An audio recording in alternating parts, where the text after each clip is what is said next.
A special thank you to each of our subscribers who make this channel possible. Here's today's story.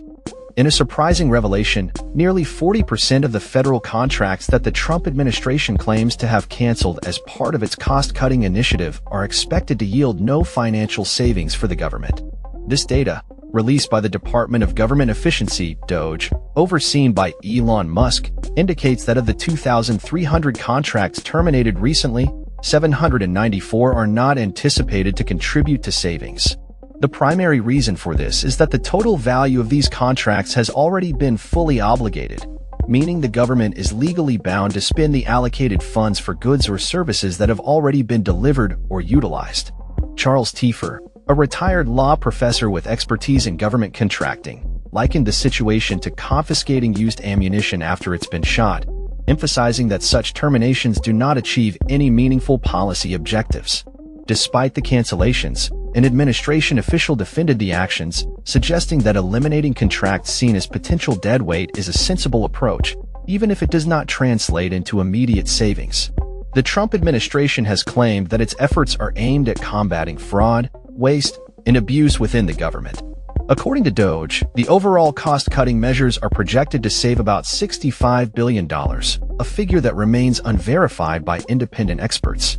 Some of the canceled contracts involved previously awarded research studies, training sessions, and subscriptions to media services. Notably, several contracts were already paid for, including a $567,809 contract for office furniture by the Department of Housing and Urban Development, which had already seen the maximum amount spent. Similarly, the U.S. Agency for International Development had already obligated $145,549 for carpet cleaning services at its Washington headquarters, while another $249,600 contract was awarded to assist the Department of Transportation during the transition between administrations. Critics, including Tiefer, have raised concerns about the slash-and-burn approach taken by DOGE, warning that it could hinder the effectiveness of various government agencies. Instead of such drastic measures, Tiefer advocates for a more collaborative approach, working with agency contracting officers to identify efficiencies that could lead to genuine savings.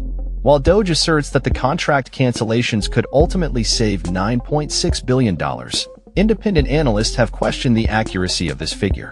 Some of the contracts that were terminated were intended to modernize government operations, which seems contradictory to the cost-cutting agenda. For instance, a significant contract with Deloitte Consulting LLP, valued at $13.6 million, was aimed at reorganizing the Centers for Disease Control and Prevention's National Center for Immunization and Respiratory Diseases, which played a vital role in the COVID-19 pandemic response. As the debate surrounding these contract cancellations continues, the implications of such decisions on government efficiency and effectiveness will likely remain a contentious topic. That's all for this story.